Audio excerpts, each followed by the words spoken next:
for the not for your part 1 paper 1. So and some portion covering the ossifications, type of the ossifications. Then we'll discuss about the classification of bones. We'll cover blood supply of the bone, innervation, which nerves are covering, and some applied anatomy. अब इसमें ये होता है कि आपको जो questions कई दफा आ जाते हैं, क्लिनिकल एस्पेक्ट के भी आ जाते हैं, तो आपको आइडिया हो जाता है कि how to correlate with the general anatomy of the bone. अब इसके अलावा ऑसिफिकेशन में कभी आ जाता है कि ये प्राइमरी है या सेकेंडरी है, तो डेफिनेटली वो हम एक दफा उसको गो थ्रू कर लेंगे, तो it will be easy for us. So bone जो होती है just against the when you compare it with the cartilage को भी थोड़ा सा हम साथ कवर कर लेंगे, हालांकि इसका पार्ट नहीं है, अभी थोड़ा सा हम उसको भी कवर करेंगे.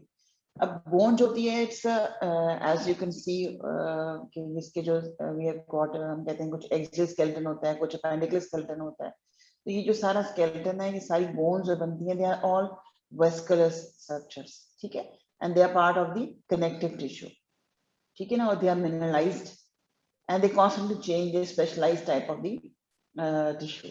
So they are basically depositing the minerals, या minerals dissolve हो रहे होते हैं, add up हो रहे होते हैं. इस तरह का जो है ना, इसमें से organic inorganic component जो है वो जो है ना वो lay down हो रहा होता है, ठीक है. तो ये चीजें साथ साथ चल रही होती हैं, तो ये constantly changing phase में होती है bone जो होती है, और it's a vascular structure, ठीक है. अब कभी आपसे कोई MCQ ऐसे आ सकता है या आपसे पूछ सकते हैं कि इसकी components बता दें कि जो बिकॉज जब भी हम कनेक्टिव टिश्यूज की बात करते हैं तो उसमें क्या होता है कि we always talk about the, जिसमें से बोन और कार्टिलेज एक इम्पॉर्टेंट है. तो बोन और कार्टिलेज में क्या होता है, कुछ एक सेल्स होते हैं, कुछ फाइबर्स होते हैं, ठीक है. तो जो सेल्स होते हैं they are basically very important because they are the main component जो कि ले डाउन कर रहे होते हैं, ठीक है ना. अब उनकी वायबिलिटी बहुत जरूरी होती है, जिसमें हम कहते हैं बोन फॉर्मिंग सेल्स, ठीक है. तो बोन फॉर्मिंग सेल्स जो होते हैं they are basically the osteogenic cells, ठीक है. तो जो ऑस्टियोजेनिक सेल्स होते हैं वो अगर प्रेजेंट हैं तो वो फिर सारा काम करते हैं, they lay down the organic component और बोन को बना रहे होते हैं. तो so they are very important. तो हम कहते हैं कि एक तो बोन सेल्स हो गए और एक एक्सटर्नल मैट्रिक्स हो गया. तो मैट्रिक्स में क्या क्या चीजें होती हैं, इनऑर्गेनिक और ऑर्गेनिक कंपोनेंट्स होते हैं. तो जो इनऑर्गेनिक कंपोनेंट्स हैं they make up the dry weight of the bone, ठीक है. और जो ऑर्गेनिक हैं they are also basically dry weight of the bone, मगर उसमें जो है ना वो ऑर्गेनिक में कोलेजन फाइबर्स आ जाते हैं, ठीक है. और जो इनऑर्गेनिक में है वो सारे मिनरल सॉल्ट्स आती हैं, जो हमने शुरू से सुना हुआ है, क्रिस्टलाइन कैल्शियम है, फॉस्फेटेज है, फॉस्फेट हाइड्रोक्साइड्स हैं, हाइड्रोक्सी एपेटाइट है, ठीक है. कभी कभी कुछ एमसीक्यूज ऐसे भी आते हैं कि आपको क्रिस्टल्स के नाम पूछे जाते हैं कि मेनली जो इनऑर्गेनिक कंपोनेंट है उसमें कौन कौन सी जो है ना वो मिनरल सॉल्ट्स आते हैं. तो हम उसको भी refer it towards the hydroxyapatite, ठीक है. अब inorganic it has got a function to provide hardness for the bones, ठीक है. And organic is basically contributing towards the resilience. It provides a resilience to the bone. So these are the ground substance. Maybe we've got the non-collagenous proteins and carbohydrates, and we have got the collagen fibers. Mostly bone में कौन से होते हैं collagen fibers? Collagen fiber type 1 होते हैं, ठीक है. तो हमें ये भी याद रखना है कि कौन सा टाइप 1 हो. इस तरह के छोटे मोटे आपके जो MCQs होते हैं they're based on these small informations. Because when you go through your knowledge deeply, then you can answer those MCQs. Then जैसे बताया कि जितने भी स्पेशलाइज्ड टिश्यू होते हैं, just like the bone and the cartilage, उसमें क्या होता है कि we've got the cells and the fibers. Fibres हमने बता दिए कि कोलेजन फाइबर्स हैं. अब इसमें जो बोन सेल्स होंगे they are of the basically of the 3 types, ठीक है. 3 टाइप्स के होते हैं बोन सेल्स. अब जब हम बोन की बात करते हैं तो बोन सेल्स होते हैं they are basically always lining the cellular layer of the bone. तो cellular layer is part of the periosteum as well as the endosteum. जब हम बोन की कॉम्पैक्ट बोन की बात करते हैं तो कॉम्पैक्ट बोन में we have got the outer layer is the periosteum, and periosteum में जो होते हैं वो they have got the bone cells, ठीक है ना. उसकी एक सेलुलर लेयर होती है और सेलुलर लेयर के अंदर जो है ना we have got the bone sales.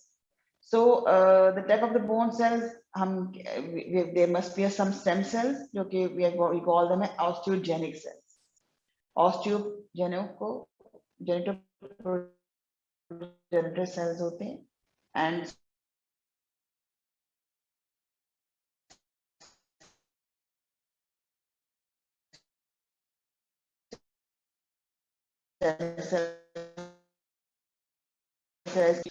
अब यहाँ you can appreciate over here कि osteoblast cells होते हैं, वो कौन से वाले हैं? These are the osteoblast cells. यहाँ से आएगा पॉइंट आ रहा है?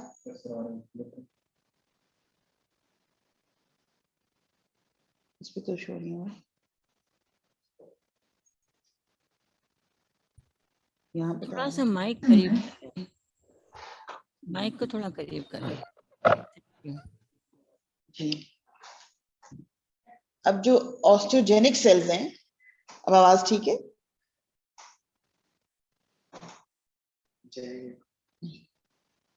यस मैम, ठीक है। ठीक है। अब जो ऑस्टियोजेनिक सेल्स होते हैं, ऑस्टियोजेनिक सेल्स हम कहते हैं स्टेम सेल्स। जब कर्सर इसमें रिफ्लेक्ट हो रहा है, आपको नजर आ रहा है? ये सब पहले हो रहा था जब आप ऑस्टियोब्लास्ट दिखाना चाह रही थी। हाँ, बस ये ऑस्टियोब्लास्ट हैं। अभी देखें कि जो हमें, मैं इसलिए आपको थोड़ा सा ब्रीफ बैकग्राउंड देना चाहती हूँ क्योंकि इसमें से भी हमारी हिस्टोलॉजी को कवर करते हुए या फिर जनरल एनाटॉमी को कवर करते हुए कोई एमसीक्यूज भी आ जाते हैं। बिकॉज आपको पता, वो पूछते हैं कि जो ऑस्टियोब्लास्ट है वो किस सीरीज का है और ऑस्टियोक्लास्ट जो है वो किस सीरीज का है। तो ये दोनों में डिफरेंशिएटिंग पॉइंट ये होता है कि ऑस्टियोब्लास्ट जो है वो बोन फॉर्मिंग सीरीज से आता है, that is the osteogenic cells बनता है। और फिर वो जब मेच्योर हो जाता है तो वो फिर ऑस्टियोसाइट बन जाता है। ठीक है। जब वो इमेच्योर होगा, यानी कि जब वो मतलब एक्टिव स्टेट में भी होता है तो वो थोड़ा सा कुबाइडल शेप का है। ठीक है। और जब वो स्मॉलर साइज के साथ सेल प्रोसेस से डेवलप कर लेता है तो इसको हम ऑस्टियोसाइट कहते हैं। तो ये दोनों जो ऑस्टियोब्लास्ट और ऑस्टियोसाइट्स होते हैं, they are bone forming cells होते हैं। ठीक है। इसका फंक्शन ऑस्टियोसाइट का जो होता है मिनिमम होता है, मैक्सिमम जो है ना वो ऑस्टियोब्लास्ट का सेल्स होता है इन द बोन फॉर्मेशन या बोन ग्रोथ। ठीक है। अब जो ये बोन रिजॉर्बिंग सेल है, दिस इज द ऑस्टियोक्लास्ट। ठीक है। अब ऑस्टियोक्लास्ट सेल जो होता है ये ना, ये मल्टी न्यूक्लिएटेड होता है। ये हमें ये भी याद रखना है कि हमसे कभी कभी पूछा जाता है कि जो बॉडी में और कौन कौन से मल्टी न्यूक्लिएटेड सेल्स हैं। हमें पता है स्केलेटल मसल्स होते हैं, फिर इसी तरह हेपेटोसाइट्स भी हो सकते हैं, ट्रांजिशनल एपिथेलियम के जो डोम शेप सेल्स होते हैं ऊपर टॉप मोस्ट में, उसमें भी हो जाते हैं मल्टी न्यूक्लिएटेड सेल्स होते हैं। Skeletal muscle is the best example. और जो ये बोन रिजॉर्बिंग सेल है, इसमें ऑलमोस्ट 30 to 50 न्यूक्लाई होते हैं।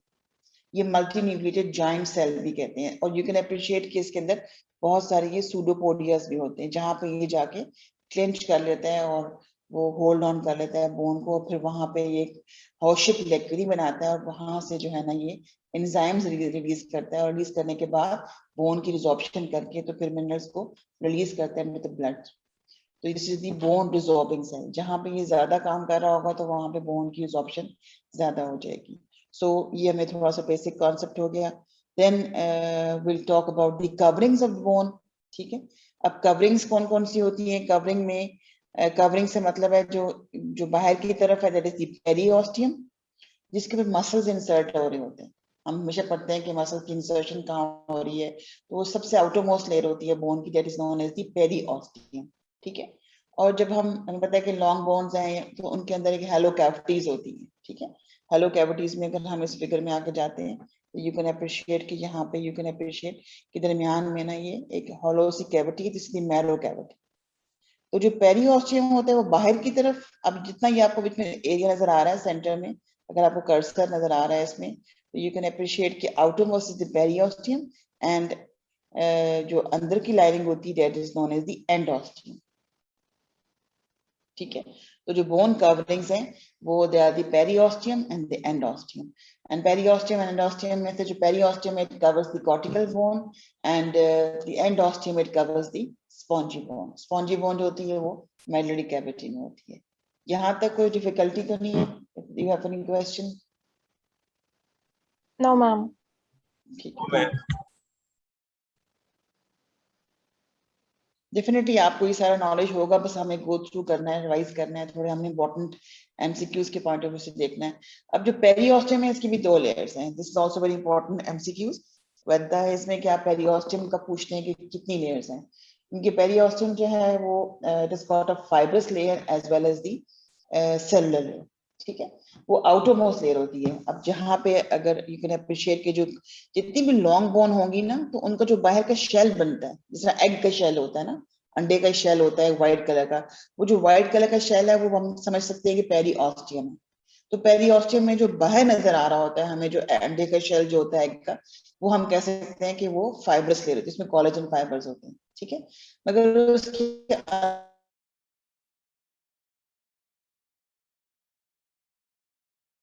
अंदर की लेयर जो कि की तरफ होगी, वो that is the cellular layer. और वो और उसके अलावा फाइब्रोब्लास्ट भी होते हैं और ऑस्टियोक्लास्ट सेल्स भी होते हैं। थोड़े से ऑस्टियोसाइट्स होंगे, जैसे जैसे ऑस्टियोब्लास्ट मैच्योर होगा वो अंदर की तरफ ऑस्टियोसाइट्स आते हैं, वो सेलुलर लेयर में बहुत थोड़े से होते हैं, ठीक है। अब यहाँ से जो कोलेजन फाइबर्स हैं वो अंदर की तरफ पेनिट्रेट करते हैं आउटर कॉर्टिकल बोन में, इसको हम शार्पीज फाइबर्स कहते हैं, ठीक है। शार्पीज फाइबर भी पूछ जाते हैं कि भी वो क्या होते हैं, तो हमने बता दिया कि जो आउटर लेयर थी वो फाइबर्स थी, तो उसके जो फाइबर्स हैं कोलेजन फाइबर्स, जब वो अंदर पेनिट्रेट करते हैं सेलुलर लेयर से और डीप कॉर्टिकल बोन के अंदर जाके जो है ना वो पेनिट्रेट कर जाते हैं, तो वो उन फाइबर्स को हम शार्पीज फाइबर्स कहते हैं। अब पेरिओस्टियम कहाँ पे एब्सेंट होती है? पेरिओस्टियम आर्टिकुलर कार्टिलेज पे, जहां पे भी लॉन्ग बोन्स के एंड्स होंगे, जहां पे जॉइंट्स बन रहे होंगे, वहां पे ये जो है ना वो एब्सेंट होगी। और कहाँ पे एब्सेंट होगी? Point of insertion of tendon और लिगामेंट्स, जहां जहां पे टेंडन लिगामेंट्स इंसर्ट होना होगा वहां पे ये एब्सेंट होगी। एंडोस्टियम भी इसी तरह ही है जैसा पेरिओस्टियम है, यहाँ पे आपको नजर आ रही है periosteum, and you can appreciate के अंदर जो है ना वो एंडोस्टियम है। एंडोस्टियम भी, इसकी भी 2 लेयर्स होती है मगर थोड़ी सी थिन होती है, ठीक है। Endosteum compare to the periosteum it is considerably thinner than the periosteum. अब उसके अलावा भी आपको पता है कि कॉम्पैक्ट बोन के अंदर भी कैनालिकुलास होते हैं, कैनाल्स होते हैं, आपने नाम सुना होगा, पढ़ा भी होगा, Haversian canals, Volkmann canals, then you got the medullary cavities, they are all lined by the endosteum। बाहर तो बाहर रहेगी सारी की सारी पेरिओस्टियम, मगर जब अंदर जितने कैनाल्स होंगे, स्मॉल कैनालिकुलाइज होंगे, उन सब में जो है ना एंडोस्टियम होगी। और एंडोस्टियम में भी दोनों लेयर्स होंगी, outer fibrous and inner cellular layer, मगर यहाँ पे थोड़ी सी वो थिन होगी। इसमें थोड़े से फ्लैटन ऑस्टियोप्रोजेनिटर सेल्स हैं, ऑस्टियोब्लास्ट हैं, ठीक है।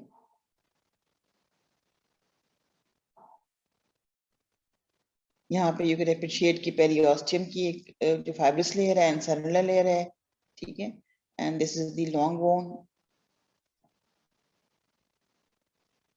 These are the main functions, they are not important for you, मगर थोड़ा सा इसमें मैंने एक स्लाइड में डाल दिया था कि क्या क्या फंक्शन बोन्स का होता है। हम क्लासिफिकेशन जो है ना वो थोड़ी सी हम ब्रीफली डिस्कस कर लेते हैं। और ग्रॉस अपीयरेंस पे हम क्लासिफाई करते हैं, रीजन वाइज करते हैं, ठीक है। ऑसिफिकेशन सेंटर्स पे करते हैं, डेवलपमेंटल करते हैं, शेप और साइज पे करते हैं, और उसके अलावा मिसलेनियस क्लासिफिकेशंस है, ठीक है। अब ग्रॉस अपीयरेंस स्ट्रक्चर पे कैसी होगी?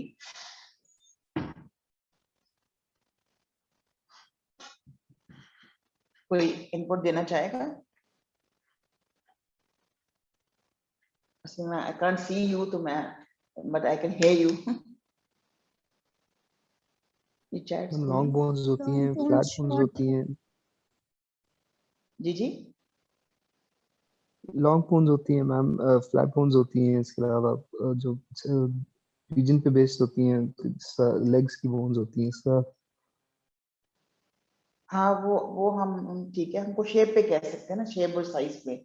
जब हम शेप और साइज पे कहेंगे तो आपको आसानी से वो याद रहेगा कि शेप और साइज पे हम कैसे क्लासिफाई करते हैं। हम शेप्स पे कहते हैं लॉन्ग बोन्स, जैसे आपने बताया, शॉर्ट बोन्स हैं, इरेगुलर बोन्स हैं, फ्लैट बोन्स हैं, स्मॉल बोन्स हैं, ठीक है ना, लॉन्ग बोन्स हैं, तो ये हम इस तरह से क्लासिफाई कर लेते हैं। फिर हमें हर एक एग्जाम्पल याद करना होता है। फिर जो डेवलपमेंट पे कैसी होंगी, क्लासिफाई कैसे करेंगे डेवलपमेंट पे? कुछ बोन्स होती हैं वो मेम्ब्रेनस इनकी डेवलपमेंट, ऑसिफिकेशन होती है, कार्टिलेजिनस ऑसिफिकेशन होती है। और कुछ बॉडी की बोन्स ऐसी, मोस्टली लॉन्ग बोन्स सारी कार्टिलेज पहले मॉडल बनता है, फिर वो कार्टिलेज से जो है ना वो कार्टिलेज से बोन रिप्लेस करती है, कार्टिलेज सेल्स डिफरेंशिएट नहीं करते, ठीक है। तो मतलब एक डेवलपमेंटली होगी, हमें पता है, हमने पढ़ा था, आपने पढ़ा होगा डेफिनेटली रेड जब फर्स्ट सेकंड ईयर पढ़ी होगी कि हमने डेवलपमेंटली भी देखा है कि डेवलपमेंटली जो है ना वो कैसे होता है डेवलप। कुछ मीजेंकाइम में होंगी, एक मेम्ब्रेन सी बनी होगी, थिन मेम्ब्रेन होगी, उसके अंदर जो है ना बोन डेवलप होना शुरू हो जाएगी, स्कल की बोन्स है, ठीक है। फिर हम कहते हैं क्लेविकल भी देखो ये इसी तरह डेवलप करती है, हालांकि वो लॉन्ग बोन की कही जाती है, मगर वो एक एक्सेप्शन है, तो ये भी हमारे लिए एक इम्पोर्टेंट नॉलेज ऐड हो जाता है। और मगर बाकी जो फ्लैट बोन्स हैं, स्कल की बोन स्पेशली जो हैं, they all develop with in the mesenchyme. एक मीजेंकाइम जो है ना वो मेम्ब्रेन सी बनती है, मेम्ब्रेन के अंदर जो है ना वो बोन सेल्स आएंगे, और बोन सेल्स जो होते हैं वो बेसिकली डिफरेंशिएट होते हैं इनटू दी, वो बोन को ले डाउन करना शुरू कर देते हैं, ठीक है। तो जो ग्रॉस अपीयरेंस और स्ट्रक्चर पे बेसिकली होती है वो डेंसली कोई सॉलिड हो या लूजली पैक्ड हो, ठीक है ना, इसमें हम कॉर्टिकल बोन कहते हैं या इसको हम कैंसलस बोन कहते हैं, ठीक है ना। तो जो फर्स्ट क्लासिफिकेशन है ग्रॉस अपीयरेंस के ऊपर, it is on the basis of the amount of the solid matter and the number and the size of the spaces they contain, ठीक है। अब जो लॉन्ग बोन्स हमने भी देखी थी, लॉन्ग बोन एक थी जिस तरह कटी हुई पड़ी हुई थी, तो लॉन्ग बोन का जैसे हमने एग शेल की बात की थी, तो जब भी हम लॉन्ग बोन की बात करते हैं तो एग शेल जो होता है, जो बाहर वाली इसकी जो लाइनिंग है वो कॉम्पैक्ट होती है, ठीक है, बड़ी कॉम्पैक्ट डेंसली पैक्ड होती है, ठीक है, उसमें बहुत कम इंटरट्यूबरकुलर स्पेस होती है। और जब हम कैंसलस बोन की, स्पॉन्जी बोन की बात करते हैं तो वो बिल्कुल सेंटर में आती है, उसको हम कहते हैं मेडुलरी कैविटी में, यहाँ पे लूजली पैक्ड ट्यूबरकली होते हैं, ठीक है ना। तो हनीकॉम अपीयरेंस देखिए आपने, जैसे एक शहद की मक्खी का होता है इस अपीयरेंस होती है, जिस तरह ये वाली, ये देखिए कितनी इसके अंदर स्पेसेस है ना। तो ये इसमें इन स्पेसेस में क्या होगा, बहुत सारा मैरो बोन मैरो होगा, ब्लड वेसल्स होंगी, एडिपोसाइट्स होंगे, विद एज अडल्ट्स में जाके यहाँ पे ज्यादातर व्हाइट एडिपोसाइट्स आ जाते हैं, ठीक है। बोन मैरो के अंदर बोन जो जितने भी सेल्स हैं, जो हम कहते हैं कि जो बेसिकली जो डिफरेंशिएट होंगे लिम्फोसाइट्स में, फिर ब्लड के जो सेल्स हैं, दे आर बेसिकली इनकी जो स्टेम सेल्स होते हैं वो बोन मैरो में पड़े होते हैं, ठीक है। तो अब दूसरा जो साथ फिगर है जो ए वाला है, अगर आपको कर्सर नजर नहीं आ रहा तो ए में आप देखेंगे उसमें स्कल को दिखाया हुआ है। तो स्कल की दो टेबल्स होती हैं, जिसको हम आपको दो हार्ड सी टेबल नजर आ रही है, आउटर टेबल, इनर टेबल कहते हैं इसको, और बीच में इसको डिप्लॉय कहते हैं, ठीक है। डिप्लॉय जो होती है जैसे कैंसलस बोन, तो हमने कॉम्पैक्ट बोन भी देख ली, कितनी देखें हार्ड है और उसके अंदर बहुत कम इंटरट्यूबरकुलर स्पेसेस हैं, ठीक है। मगर जो हमारे पास कैंसलस बोन थी ना वो उसके अंदर बहुत सारी स्पेसेस हैं, ये एक शहद की मक्खी की तरह एक जाल सा बना हुआ है, हनीकॉम अपीयरेंस को हम कह रहे हैं। उसके अंदर जो कैविटीज हैं they are all filled with the bone marrow and the blood vessels. So first classification was based upon the gross appearance, ठीक है। तो वो ग्रॉस अपीयरेंस में हमें याद हो गया कि कहाँ पे है, इसकी लोकेशन पता होनी चाहिए हमें। ये इस तरह से देखें कि जैसे जैसे हम जाते हैं from the periphery towards the centre of the bone, इसको हम डायफिसिस कहते हैं, ठीक है।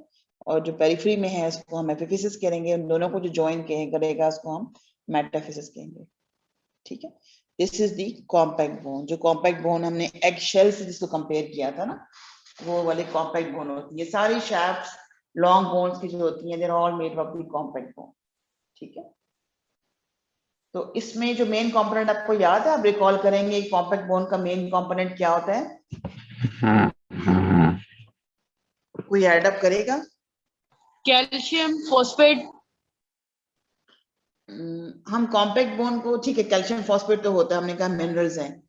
अब क्या होता है जब ऑस्टियोब्लास्ट सेल जो होता है, जो ऑस्टियोप्रोजेनेटिव सेल है, जब वो बोन को ले डाउन करना शुरू करता है, तो वो पहले जो है ना वो हमारे पास जो कोलेजन फाइबर्स को ले डाउन करता है, ठीक है। कोलेजन फाइबर को ले डाउन करता है और वो उसमें भी मिनरल्स नहीं आए होते, तो उसको हम कहते हैं, उस पोर्शन को जो कि बोन का पार्ट है मगर इट इज नॉट येट मिनरलाइज्ड, तो उसको हम कहते हैं दैट इज द ऑस्टियोइड। क्या कहते हैं उसको? ऑस्टियोइड कहते हैं, ठीक है। ऑस्टियोइड में मतलब देखेंगे वो जो है ना वो अभी इसमें मिनरल्स नहीं आए हैं, सिर्फ कोलेजन फाइबर्स में लेट डाउन किए, और वो रेजिलियंस तो आ गई है मगर हार्डनेस नहीं आई होती बोन में। फिर उसके बाद जो है ना मिनरल्स लेट डाउन जब होंगे तो फिर डेफिनेटली हम उसको बोन कहना शुरू करते हैं, ठीक है। उससे पहले हम उसको ऑस्टियोइड कहेंगे, ठीक है। अब यहाँ पे जो फिगर में नजर आ रहे हैं आपको, ये जो सर्कुलर चीजें पड़ी हैं, ये वाली मैप सर्कल, अगर आपको कर्सर नजर नहीं आ रहा मगर वैसे आप देखेंगे तो इस फिगर के अंदर बीच में तो आपको ये स्पॉन्ज लाइक नजर आ रहा है, ये स्पॉन्ज लाइक जो है वो स्पॉन्जी बोन है, मगर जितना पोर्शन ये बाहर का है ना, ये शेल वाला पोर्शन जो है, this is all compact bone. तो कॉम्पैक्ट बोन में जो कोलेजन फाइबर्स है ना, वो हमने पहले कह दिया था कि बड़े कॉम्पैक्टली अरेंज्ड हैं, ठीक है, और बहुत कम स्पेस है बीच में, ठीक है। तो ये जो देखें अनियन को जैसे काटते हैं ना हम स्लाइसेस में, तो इसकी अपीयरेंस ऐसे आ रही होती है, कंसेंट्रिक लैमेला की फॉर्म में होते हैं कोलेजन फाइबर्स, ठीक है। तो अब क्योंकि इसके अंदर इतनी स्पेस ही नहीं है, तो स्पेस नहीं है तो इसको ब्लड सप्लाई भी चाहिए, इसको लिम्फेटिक सप्लाई भी चाहिए, इसको नर्व्स भी चाहिए, ठीक है, कि अंदर तक पहुंचे और जितना भी रिजिड स्ट्रक्चर है वहां सब जगहों तक ब्लड सप्लाई पहुंचे, और वहीं से आर्टरी आए और वेन वापस जाए, नर्व भी आए, ठीक है, और लिम्फेटिक वेसल्स भी जो है ना वो वहां से जो है ना वो उसको ड्रेन करें। तो फिर डेफिनेटली बहुत सारे कैनाल्स होंगे इसके अंदर, कॉम्पैक्ट बोन के अंदर, ठीक है। इसके अंदर तो स्पेसेस थी जो कैंसलस बोन थी, इसमें बहुत सारे कैनाल्स होंगे। एक कैनाल जो है वो बिल्कुल सेंटर में थ्रू एंड थ्रू रन कर रहा होगा, पैरेलल रन कर रहा होगा पेरियोस्टियम के साथ साथ। यू कैन अप्रिशिएट, ये वाला देखें, ये जो है इसमें आपको वेन्स नजर आ रही हैं सारी, ये वाली, ठीक है। तो इनको हम कहते हैं, ये जो बिल्कुल पैरेलल रन कर रहे हैं कि पेरियोस्टियम, जो पेरियोस्टियम है और उसके साथ साथ जो है ना ये यूं करके स्ट्रेटली बिल्कुल वर्टिकली रन कर रहे होते हैं, लॉन्गिट्यूडनली, तो उनको हम कहते हैं ये हर्वर्शियन कैनाल्स हैं, ठीक है। समझ आ गया, ये हर्वर्शियन कैनाल्स होते हैं। और हर्वर्शियन कैनाल्स को अगर सपोजिंग दिस इज हर्वर्शियन कैनाल, तो उसको फिर वो कंसेंट्रिकली जो जो जिसने सराउंड किया हुआ है वो that is the collagen fibre, और वो कंसेंट्रिक लैमेला जो नजर आ रहे हैं आपको, और जो आपको नजर आ रहे हैं यहाँ पे सेल्स भी साथ साथ, कर्सर नजर आ रहा है आप लोगों को? नहीं अच्छा, मैम, आप कर्सर नहीं लग रहा। चलो हो जाए तो।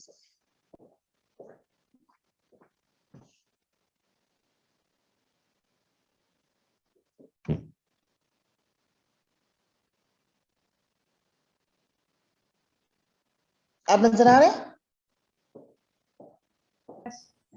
हाँ, Yes, आ रहा है। हाँ, बस ठीक है। अब ये देखिए, ये जो मैंने आपको बताया था, दिस इज द पेरियोस्टियम, ठीक है। पेरियोस्टियम जो हमने पढ़ा था कि बाहर की तरफ है, अंदर एंडोस्टियम है, अंदर कैंसलस बोन है। अब जो आपको ये हर्वर्शियन सिस्टम मैंने बताया कि जो ऑस्टियोन जिसे हम कहेंगे, अभी इसमें ये दरमियान में जो कैनाल्स हैं, ये हर्वर्शियन कैनाल्स हैं। ये सारे जो लंबे लंबे नजर आ रहे हैं आपको, दिस आर ऑल हर्वर्शियन कैनाल्स, ये पेरियोस्टियम के पैरेलल रन कर रहे हैं, ठीक है ना। तो ये सारे हर्वर्शियन कैनाल्स हैं, और इनको जो कंसेंट्रिक लैमेला सराउंड कर रहा है, these are all collagen fibres, और उनके ऊपर जो सेल्स नजर आ रहे हैं आपको, ये वाले, yes मैम। ये सारे ऑस्टियोसाइट्स हैं, ठीक है। ये ऑस्टियोसाइट्स हैं, यानी कि हर्वर्शियन कैनाल और collagen fibre concentric lamellas along with osteocytes, ये सारा जो ये पोर्शन है, नोन एज द ऑस्टियोन, ठीक है। और हर्वर्शियन कैनाल के कंपोनेंट्स में क्या क्या है आपको नजर आ रहा है कि इसमें आर्टरी भी होती है, वेन भी होती है, और इसमें लिम्फेटिक्स भी होती है, ठीक है, हर्वर्शियन कैनाल के अंदर। अब ये बाहर से पेरियोस्टियम है, फिर उसके बाद कॉम्पैक्ट बोन के अंदर जो अरेंजमेंट होती है ना, उसको हम ऑस्टियोन कहते हैं, ठीक है। इसको हम हर्वर्शियन सिस्टम भी कहते हैं। तो हर्वर्शियन सिस्टम को कोई एमसीक्यू आता है तो उसमें जो बेसिकली हर्वर्शियन सिस्टम जो है वो इट्स दी ऑस्टियोन, और ऑस्टियोन में क्या है, कंसेंट्रिक लैमेला कोलेजन फाइबर्स के with osteocytes and centrally placed canal है। इसके अंदर we have got the artery, lymphatic vessels and the nerves, ठीक है।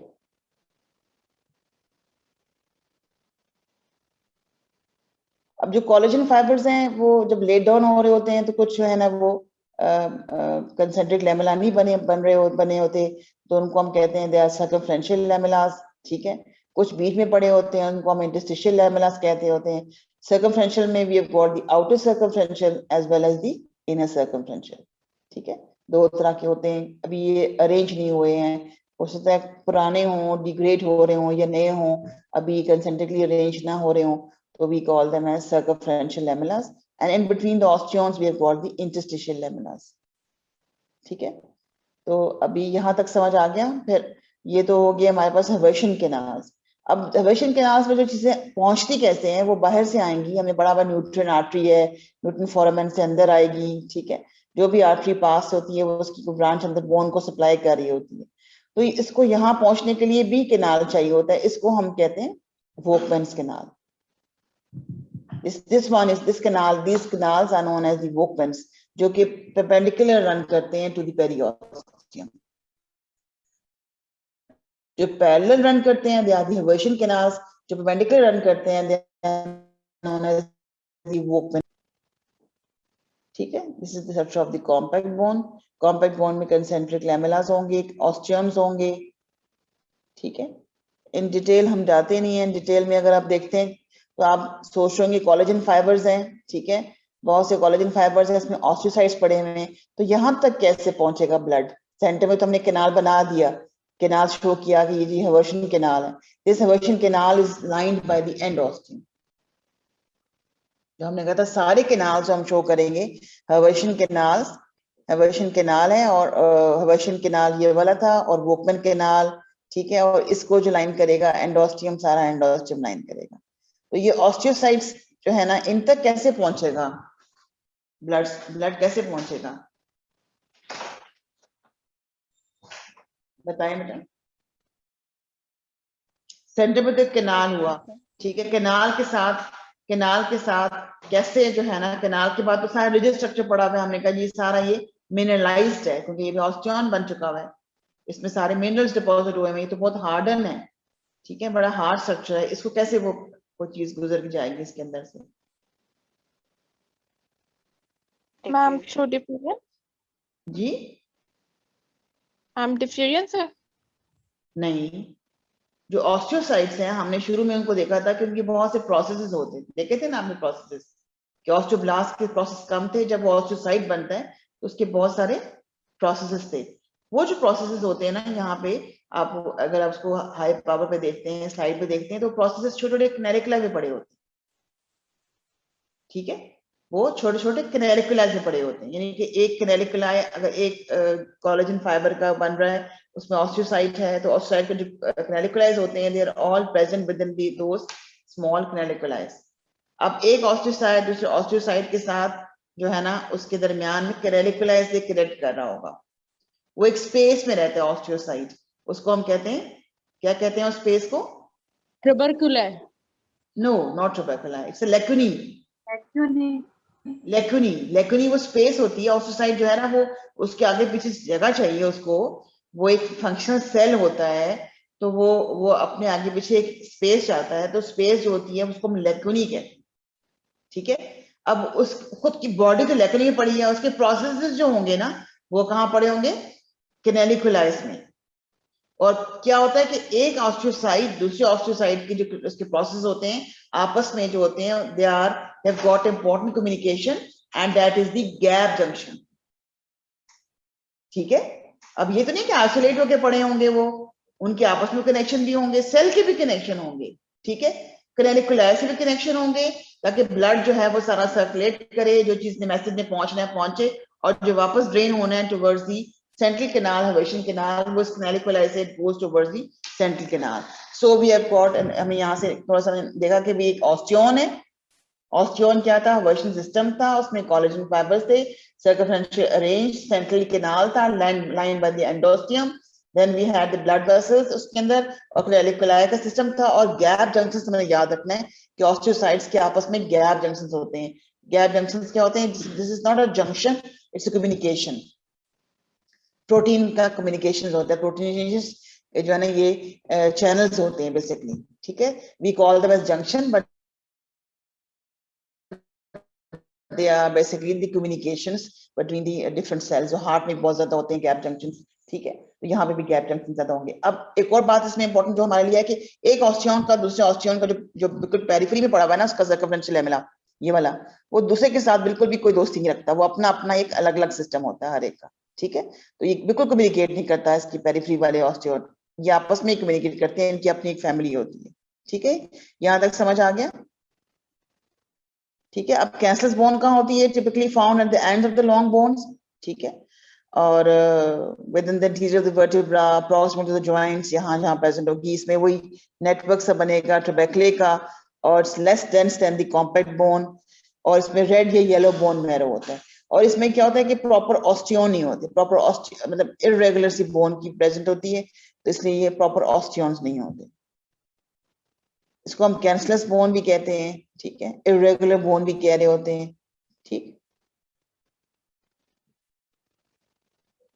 Any questions? यहाँ से आपको कैनेलिकुला नजर आ रहे हैं इसमें, देखिए ये कैनेलिकुलाइज है सारे, ये ऑस्टियोसाइट है और इसके सारे सेल प्रोसेस आर विद इन द कैनेलिकुला, ठीक है।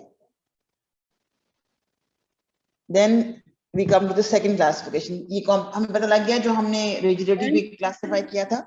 जी जी मैम, ये कैनालिकुला है, ट्यूबरकुला है, इसमें थोड़ा डिफरेंशिएट हम नहीं कर पाते, थोड़ा जी जी मैं बताती हूँ। कैनेलिकुला क्या होगा कि अब जरा मैं यहाँ डायग्राम ड्रॉ नहीं कर सकती, अगर आप देखेंगे हमने कहा कि ऑस्टियोन का तो पता लग गया आपको, एक ऑस्टियोन या जो है वो ये सारा जो जितना आपको नजर आ रहा है नेटवर्क सा सारा, ये दिस इज ऑल ट्यूबरकुलर, ये सारे ट्यूबरकुल ही हैं।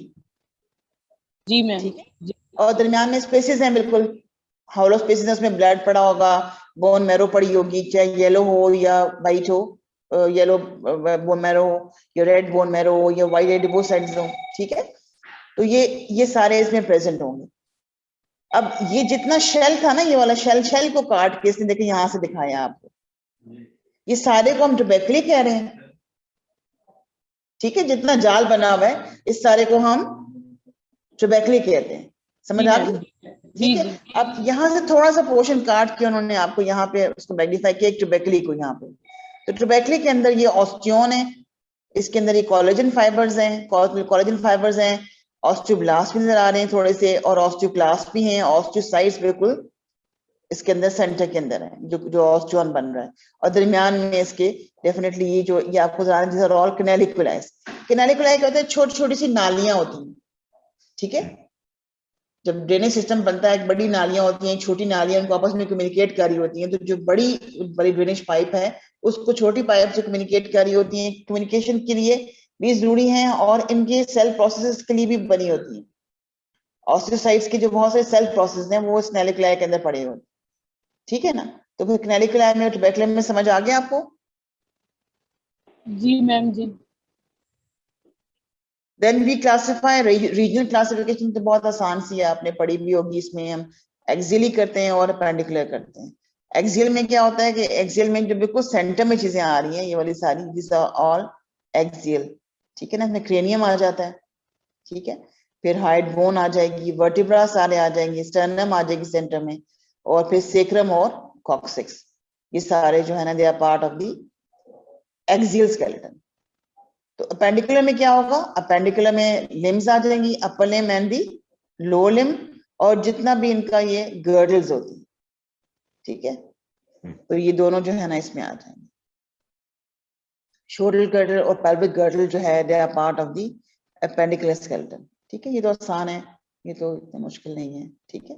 फिर डेवलपमेंटली आप देख लेंगे, हमें याद बस रखना है। अब देखिए यहाँ से जनरल एनाटॉमी थोड़ी थोड़ी ग्रॉस को ओवरलैप कर रही है, समझ आ गई आपको? हो सकता है क्लेविकल पे क्वेश्चन आ जाए और आपसे पूछ रहा है कि डेवलपमेंटली कौन सी बोन्स है, बहुत से बोन्स के नाम लिखे हुए हैं, और आपसे पूछ रहा है कि मेम्ब्रेनस इसमें से जो ऑसिफिकेशन किसकी होती है, ठीक है, और एक कार्टिलेजनस होती है। तो हालांकि क्लेविकल लॉन्ग बोन है, इसकी डिफरेंस ये होता है कि इसका फीचर ये है कि ये वाहिद लॉन्ग बोन है जो कि ट्रांसवर्सली लाई करती है, बाकी सारी वर्टिकली लाइन कर रही होती है बॉडी में, ठीक है। और दूसरा ये कि ये मेम्ब्रेनस डेवलपमेंट होती है इसकी, तो इसकी डिफरेंस ये आते हैं। और clavicle bone is first to ossify भी कहते हैं, ठीक है। और उसके अलावा मेम्ब्रेनस बोन, मेम्ब्रेनस डेवलपमेंट जो होती है उसमें क्या होगा कि आपको पता है जब प्रीनेटल डेवलपमेंट में whole of the body is basically the जो मेसेनकाइमल सेल्स होते हैं। सो मेसेनकाइमल सेल्स होते हैं, मेसेनकाइमल सेल्स जो हैं दे उसमें blood vessels they bring they differentiate the osteoblast cells, और ऑस्टियोब्लास्ट सेल्स होते हैं they basically start laying the bone. तो ये जो मेम्ब्रेनस डेवलपमेंट से बोन्स आप नाम याद रखेंगे, मैक्सिला है, फ्रंटल है, पैराइटल बोन है, ये स्कल की बोन्स है सारी, ठीक है। और जो कार्टिलेजस डेवलपमेंट होती है, कार्टिलेजस डेवलपमेंट से क्या होता है कि पहले जो है ना वो एक ले डाउन होता है, उसके साथ एक मॉडल ले डाउन होता है जिसको हम कहते हैं कि पूरा स्ट्रक्चर है, जैसे फीमर है, ये ह्यूमरस है, पूरी ह्यूमरस जो है ना वो कार्टिलेज की बनती है, और वो किस कार्टिलेज की बनती है, हाईलैंड कार्टिलेज की बनती है, ठीक है। Not of the elastic cartilage, not of the fibro cartilage. जो कार्टिलेजनस मॉडल बनेगा it is always of the highland cartilage, तो हाईलाइन कार्टिलेज जो बॉडी में जितनी है, तो उसमें एक्सेप्शन जो हम कहते हैं कि जहाँ हम कहते हैं कि एपिग्लॉटिस है, वो हाईलाइन नहीं होती है, वो इलास्टिक कार्टिलेज होती है। क्यों? क्योंकि जितनी भी कार्टिलेजेस हाईलाइन कार्टिलेज बॉडी में होती हैं, विद एज वो ऑसिफाई कर जाती है, उनमें कैल्सिफिकेशन हो जाती है। तो फाइबर जो हमारे पास इलास्टिक कार्टिलेज होती है वो दे डोंट ऑसिफाई, एंड उसमें इसलिए फिर जो हमारे पास लॉन्ग बोन्स हैं, they all developed as an enchondral ossification, इसको हम एनकॉर्डियल ऑसिफिकेशन भी कहते हैं।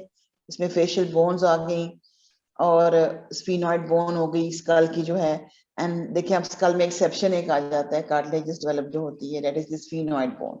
ठीक है, स्फीनॉइड बोन का सारा कंपोनेंट जो है इट्स बैड शेप बोन, और ये इसका जो बॉडी होती है that makes of the middle cranial fossa की बिल्कुल सेंटर में होती है, जो पिट्यूटरी फॉसा भी होता है, और इसके विंग्स होते हैं ग्रेटर और lesser wings which make up most of the middle cranial fossa as well as the boundaries of the orbit as well. ठीक है, और इसके अंदर स्फीनॉइड साइनस भी होता है। ठीक है, और फिर लिम्ब बोन्स में एक्सेप्शन एक होती है क्लैविकल, तो क्लैविकल जो है ना ऑलरेडी हमारे पास यहाँ चलेगी है मेम्ब्रेनस डेवलपमेंट में। ठीक है, यहाँ पे। ठीक है, any question, any query? Ma'am ये एंडोकॉर्नल बोन ऑसिफिकेशन, ये थोड़ा सा प्लीज नहीं समझ आया। क्या समझ नहीं आया? सॉरी मैम एंडोकॉर्नल ऑसिफिकेशन जो आपने explain किया। एनकॉर्डियल ऑसिफिकेशन और कार्टिलेजिनस डेवलपमेंट एक ही चीज है, वर्ड यूज होता है ना बहुत जगह पे, तो एनकॉर्डियल याद रखना है कि एनकॉर्डियल और कार्टिलेजिनस एक ही चीज है। मैंने लफ्ज इसलिए दो यूज कर रही हूँ कि मेम्ब्रेनस को मीजन कैमल डेवलपमेंट भी कहते हैं, मेम्ब्रेनस भी कहते हैं, तो फिर कहीं ऐसे वर्ड यूज हुआ तो आपको पता होगा इट्स मीन द सेम। ठीक है ना, तो एनकॉर्डियल मोस्टली हम कार्टिलेजिनस नहीं कहते, इसको हम एनकॉर्डियल ऑसिफिकेशन कहते हैं। Thank you ma'am.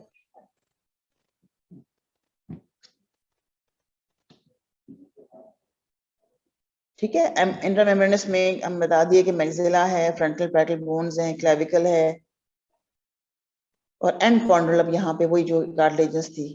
ठीक है, ये स्फीनॉइड बोन दिखाई हुई है, ये इसकी बॉडी है, और इसके अंदर देखेंगे इसके लेसर और ग्रेटर विंग्स हैं।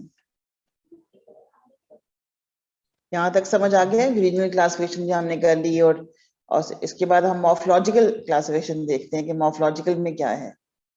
मॉर्फोलॉजिकल हम शुरू से सुनते आए हैं, ये लॉन्ग बोन है, ये शॉर्ट बोन है, ये फ्लैट बोन है, ये इर्रेगुलर बोन है। ठीक है, और एक सेसमाइड बोन है। ठीक है, तो अब लॉन्ग बोन्स के बताइए, मुझे एग्जांपल बताइए। लॉन्ग बोन्स बहुत आसान है, फीमर फीमर, क्लेविकल भी है, long tibia, bone, fibula, tibia, fibula, ये सारी हैं। अब मिनिएचर लॉन्ग बोन्स कौन सी हैं? मेटाकार्पल्स हैं, फेरेंजीज वगैरह जो होती हैं, शॉर्ट बोन्स में भी आ जाती हैं। फ्लैट बोन्स, स्कल की बोन जितनी होती हैं वो फ्लैट होती हैं। ठीक है, इर्रेगुलर बोन में स्कैपुला आ जाती है। ठीक है, अब सेसमाइड बोन्स कौन सी? सेसमाइड बोन जो होती है वो सेसरी कह सकते हैं, किसी टेंडन में डेवलप कर जाती है। ठीक है ना, तो टेंडन में डेवलप करने वाली सेसमाइड बोन सबसे इंपॉर्टेंट कौन सी वाली है? पटेला पटेला पटेला है, बिल्कुल ठीक है। और मैम एला ऑफ नोज, नहीं नहीं नहीं, क्या? ईयर कार्टिलेजेस, नहीं नहीं नहीं, अब कार्टिलेज बोन में कैसे आ गई? इनकस मेलिस, नोज, नहीं नहीं नहीं, नोज में कुछ भी नहीं है। स्टेपीज, जो- incus malleus. No no no, वो तो बोन्स है, प्रॉपर बोन्स है ना,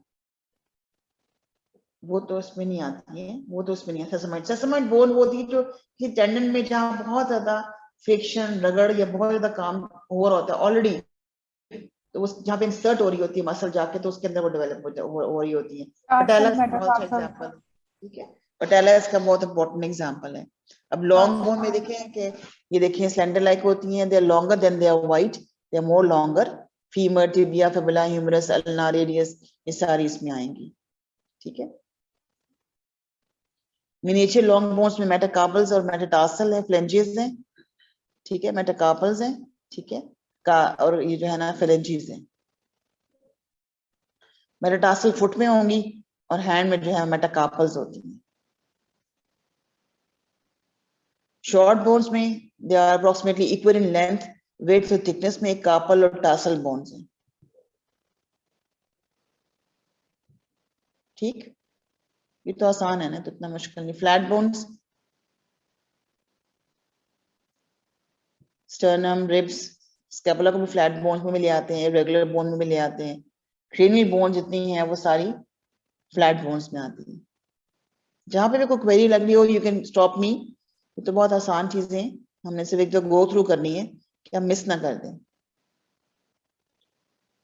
कंप्लीटली इरेगुलर होती हैं, ठीक है ना, किसी कैटेगरी में फिट नहीं हो रही है। हम कहते हैं हिप बोन है, बहुत इरेगुलर है, कहीं पे खड्डे हैं, कहीं पे सुराख हैं, कहीं पे उसके ऊपर इंप्रेशंस हैं, तो वो सारा जो है ना, और इससे वर्टिब्रा भी है ना, उसको हम शॉर्ट बोन कह सकते हैं ना, उसकी किसी तरह से फिट नहीं हो रही, इसको हम इरेगुलर बोन कहते हैं।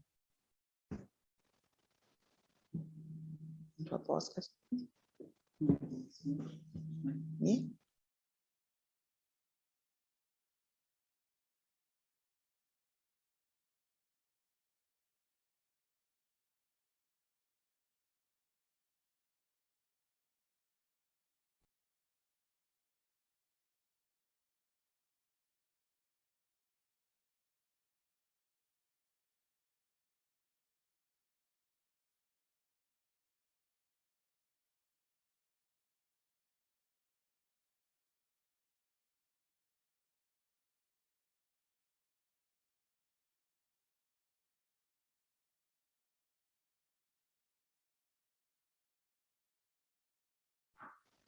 सॉरी।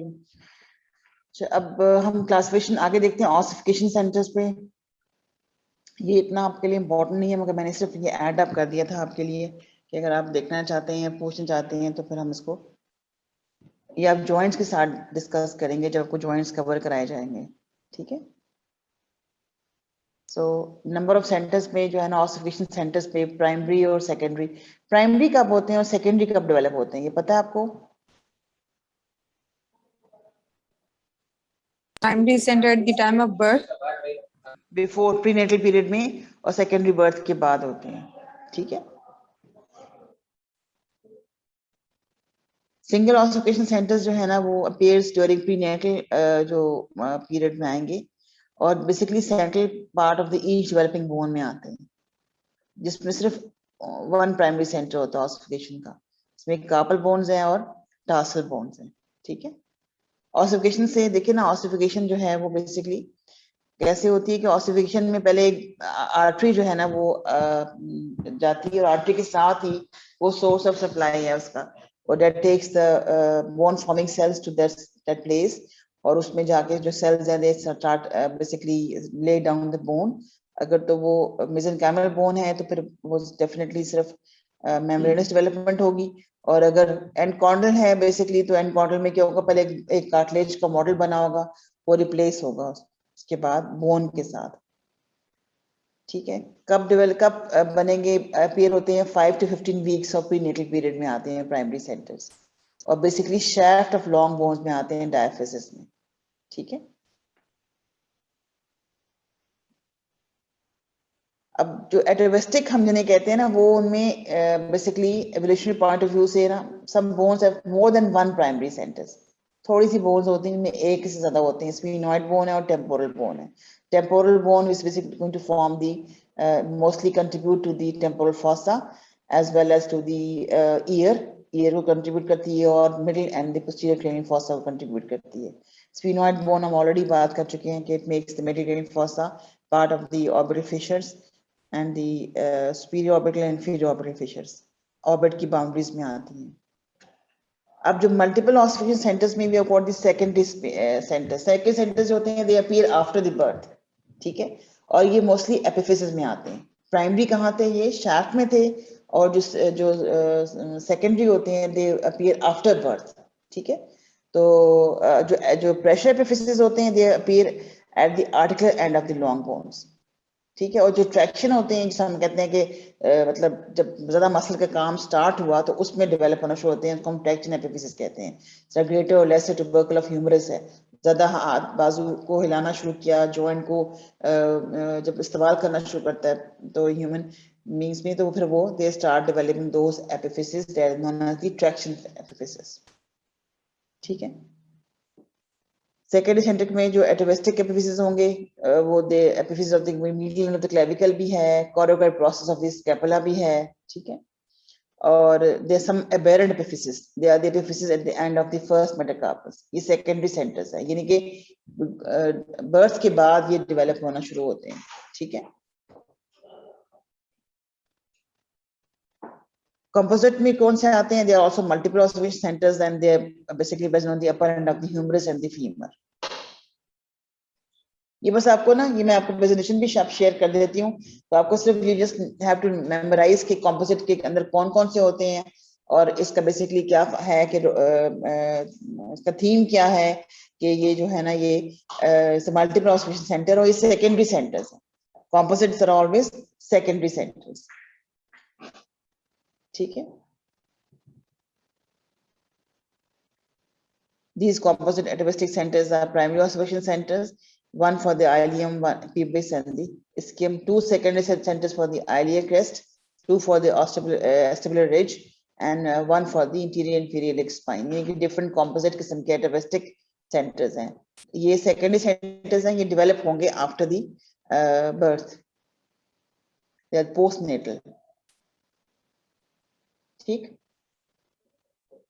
Then miscellaneous classification हमने बोली थी कि हम उसको डिस्कस करेंगे एंड में, वो that is the we'll talk about the sesamoid bones, pneumatic bones, supernumerary or accessory bones, Wormerian bones, heterotrophic bones। अब मुझे एक एग्जांपल को बताएं आप लोग, ताकि आपको थोड़ा बैकग्राउंड नॉलेज पता लगे। मुझे sesamoid bone तुमने बात कर ली, pneumatic bone बताइए कौन सी होती है? Patella sesamoid bone.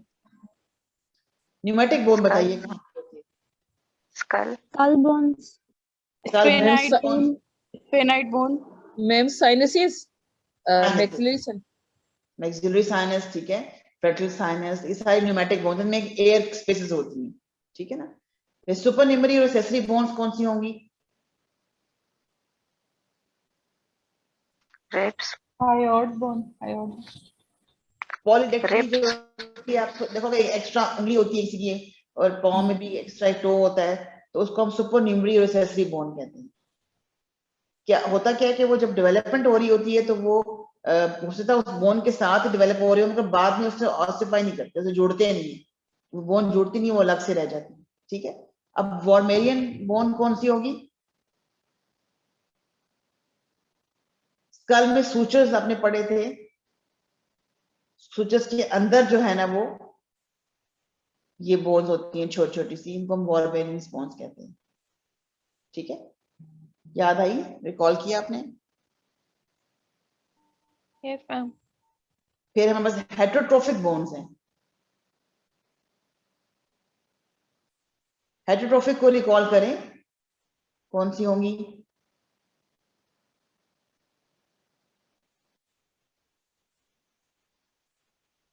No idea, ma'am. Riders को कुछ याद है, आपने पढ़ा था Phenide bone. Myositis ossificans, जी?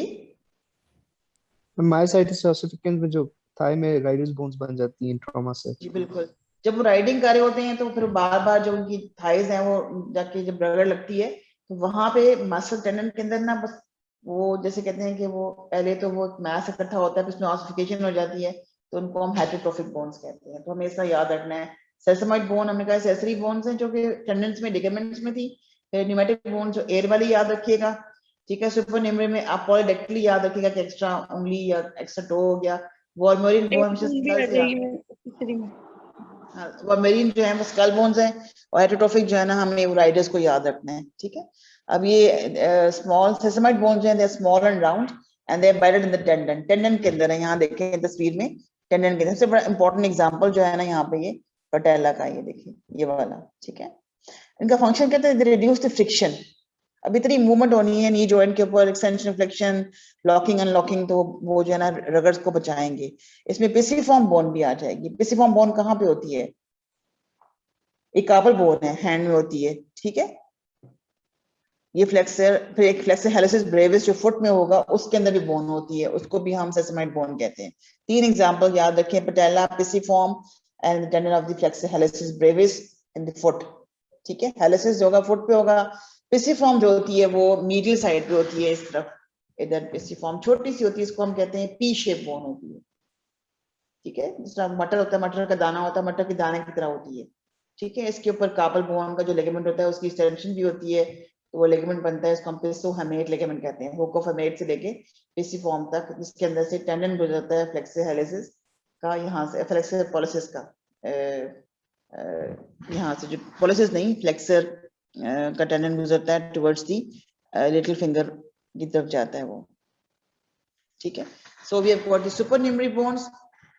सुपरन्यूमरी बोन्स में हमने बता दिया कि एक सर्वाइकल रिब होती है, सुनी हुई है आपने, ठीक है। कुछ लोगों में होती है, हर एक में नहीं होती। पोलिडेक्टली भी है, दिस आल्सो एग्जांपल, ठीक है। सेपरेट बोन्स नॉर्मली फ्यूज कर जाती हैं। Sometimes one of these centres they centre fails to fuse with the main bone, ठीक है ना, एक्स्ट्रा बोन की अपीयरेंस आ जाती है। सेंसरी बोन्स, ये देखिए आपको यहाँ पे ये सर्वाइकल रिब नजर आ रही है, ये वाली, ठीक है।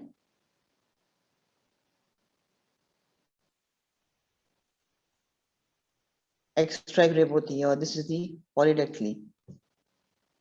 हेटेरोट्रॉफिक हमने कहा था, वही राइडस वाला हम याद रखते हैं कि bone sometimes they form in this soft tissue, normally नहीं होते। स्कार बना उसके अंदर जो है ना वो बोन जो है वो ऑसिफाई करके तो they develop into the bone, calcification होगी और इवेंचुअली ऑसिफिकेशन हो जाएगी।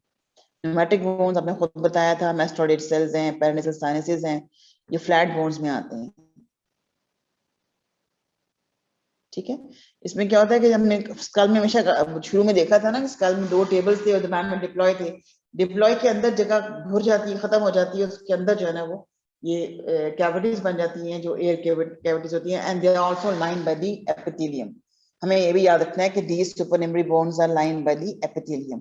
एपिथेलियम वही एपिथेलियम होता है जो कंटिन्यू करता है विद नेजल कैविटी, ठीक है। यहाँ पे जैसे मिसलरी साइनसेस, ठीक है, जैसे ethmoid sinuses, and these are the frontal sinuses. Frontal bone के अंदर फ्रंटल साइनसेस होंगे, एथमाइड बोन के अंदर एथमाइड साइनसेस होंगे। तो और यहाँ पे जो हमारे पास होती है मैक्सिला, उसके अंदर जो है ना वो दो होते हैं, right and left maxillary sinus, ठीक है। तो ये ओपन आप सारे साइनस ओपन करते हैं into the lateral wall of the nose में, ठीक है ना। ये मैं याद है ना कि lateral wall of the nose में ओपन करेंगे ये सारे के सारे, ठीक है। इतना तो आपको याद है। ये फैम अब वॉलमेरिन बोन जो होती हैं ये वर्म लाइक होती है ना, तो ये वर्म लाइक बोन जो हैं, ये छोटी छोटी बोन जो हैं यहाँ पे देखिए, ये वाली, ये वॉलमेरिन बोन्स हैं, ये सूचस के अंदर प्रेजेंट होती हैं, स्कल के सूचस के अंदर, ठीक है। यहाँ तक क्लासिफिकेशन की कोई प्रॉब्लम तो नहीं है? No ma'am. अब थोड़ा सा क्विक से हम देखते हैं जो है वो कि blood supply of long bone में हम कैसे इसको देख लेते हैं कि क्या क्या चीजें सप्लाई करती हैं। न्यूटन आर्टरी सुनी भी है ना आपने, न्यूटन फोरामेन सुना हुआ है?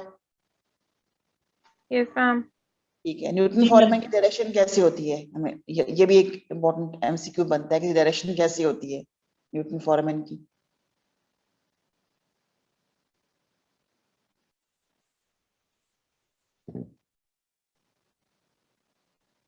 बताएं, आप में से कौन बताएगा न्यूटन फोरामेन की डायरेक्शन कहाँ होगी?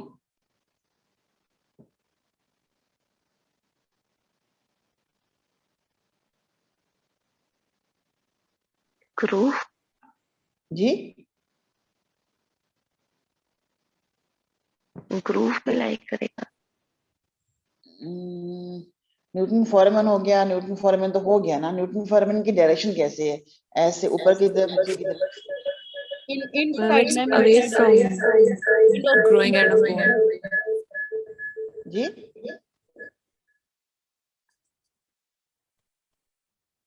बताइए। एंड ओस्टियम पे होगी डायरेक्शन। नहीं नहीं नहीं, परपेंडिकुलर होगी मैम टू द सेंट्रल जो आर्टरीज हैं। नहीं परपेंडिकुलर भी नहीं होगी। It is always away from the growing end of the bone, ठीक है। न्यूटन आर्टरी आ जाएगी ठीक है ना, याद रखना आपने कि जब भी, क्योंकि जब भी लॉन्ग बोन की हम डेवलपमेंट देखते हैं तो लॉन्ग बोन में एक एंड बहुत ज्यादा ना सुपर उसको पावर्स को मिल जाती है, वो ज्यादा ग्रो करता है, एक एंड ज्यादा ग्रो कर रहा होता है, दोनों एंड नहीं करते grow.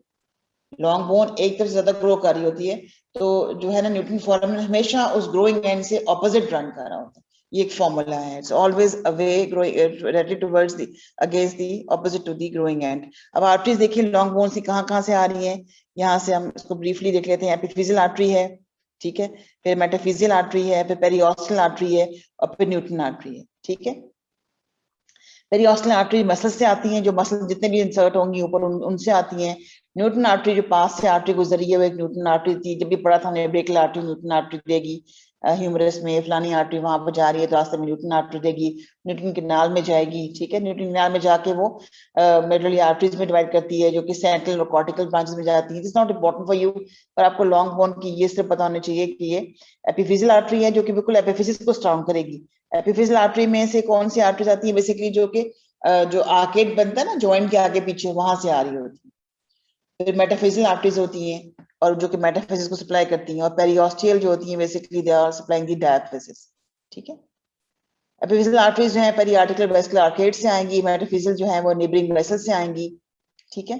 This is how they make up the blood supply. Richly supplied होती है बोन, इसलिए इसकी बोन के फ्रैक्चर्स के बाद की हीलिंग भी पॉसिबल होती है, ठीक है।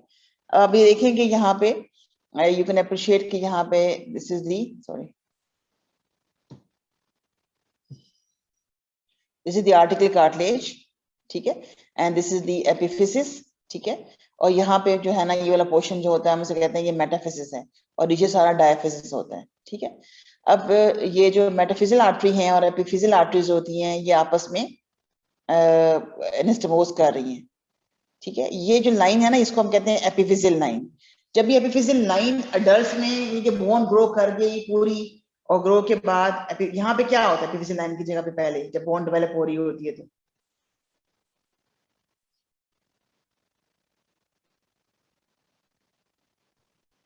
कार्टिलेज होती है, एपिफिजियल प्लेट होती है, एपिफिजियल कार्टिलेज होती है जो हाइलाइन कार्टिलेज से, यानी कि हमने कहा था लॉन्ग बोन पूरी एंड कॉर्नियल से डेवलप हुई है, बस सिर्फ यहाँ पे ना वो रह गई है थोड़ी सी, ठीक है, थोड़ी सी यहाँ रहती, जब तक वो कि पूरी लॉन्ग बोन की लेंथ अचीव नहीं हो जाती, एडल्ट नहीं हो जाता ह्यूमन बीइंग, तो उस तक वो एपिफिजियल प्लेट रहती है।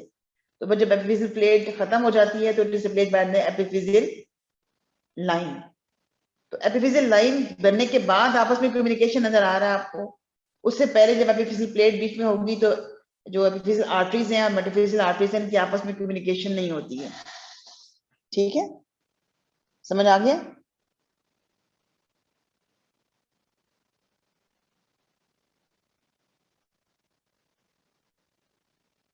इतनी बात समझ आ गई प्लीज, इसमें कोई क्वेरी तो नहीं है? Yes ma'am. तो मैम इतनी डिटेल में आपने नहीं करना है, आपको डिटेल करने की जरूरत नहीं है, सिर्फ आपको पता होना चाहिए कि एक लॉन्ग बोन को कौन कौन सी आर्टरी सप्लाई कर रही है। हमने कहा न्यूटन आर्टरी सप्लाई कर रही है, ठीक है, फिर पेरियोस्टियल आर्टरी कर रही है, न्यूटन आर्टरी जो पास से बड़ी आर्टरी को गुजर रही है उसकी ब्रांच होगी, ठीक है। जो है पेरियोस्टल आर्टरी भी उधर से आ रही, जो मसल जो भी बेसिकली यहाँ इंसर्ट हो रहे हैं उधर से जो आर्टरी मसल को ब्रांच सप्लाई कर रही है उससे राइज करेगी। बिल्कुल पेरिफेरी पे मेटाफिजियल आर्टरीज होंगी जो सराउंडिंग आर्टरी से आ रही होती हैं, और एपिफिजियल जो है ना ये आर्टरी बेसिकली जो जितना भी आर्केड बन रहा होता है उससे आ रही होती है।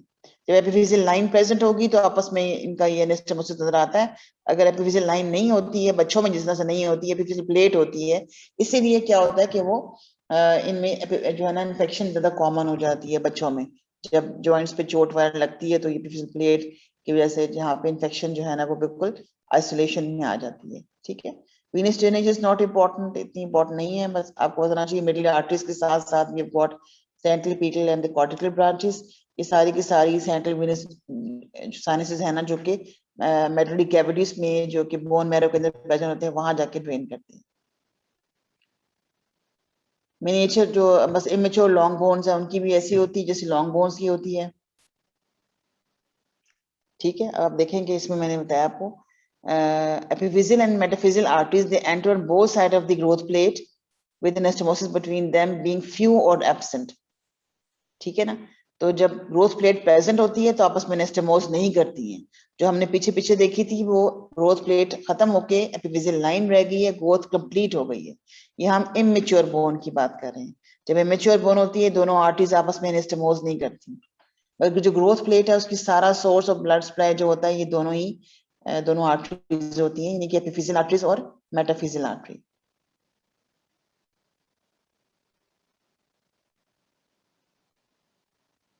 इमेच्योर बोन में मोर मेटाफिजियल ब्रांचेस होती हैं, ठीक है।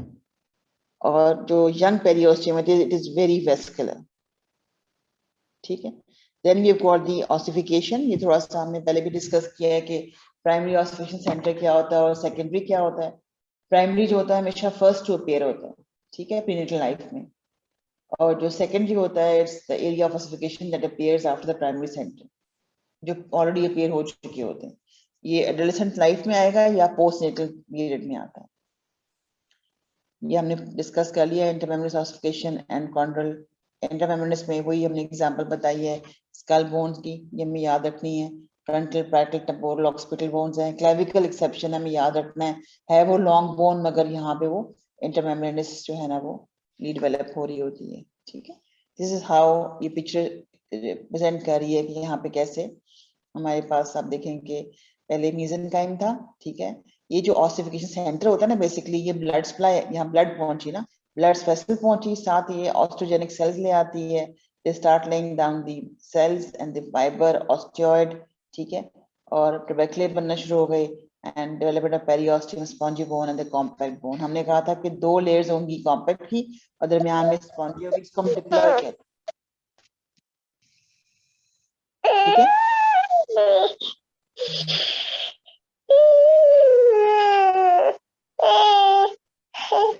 एंड कॉन्ड्रल में क्या होता है कि we have got the limb bones except clavicle and the sphenoid bone. पहले पूरा एक पूरा मॉडल बन रहा है। आप यहाँ पे देखें पूरे जो लॉन्ग बोन थी पूरी ये कार्टिलेज से बनी है और कार्टिलेज को आहिस्ता आहिस्ता आहिस्ता आहिस्ता जो है ना रिप्लेस कर लिया है बोन ने। सिर्फ ये जो आपको नजर आ रही है लाइन से दो एपिफिजियल प्लेट्स, ये कार्टिलेज से बनी। और जब Please ग्रोइंग एंड mute. में जी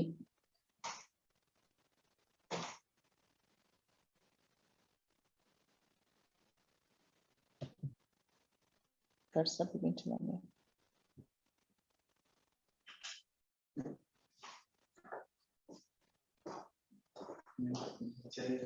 नहीं कुछ भी नहीं।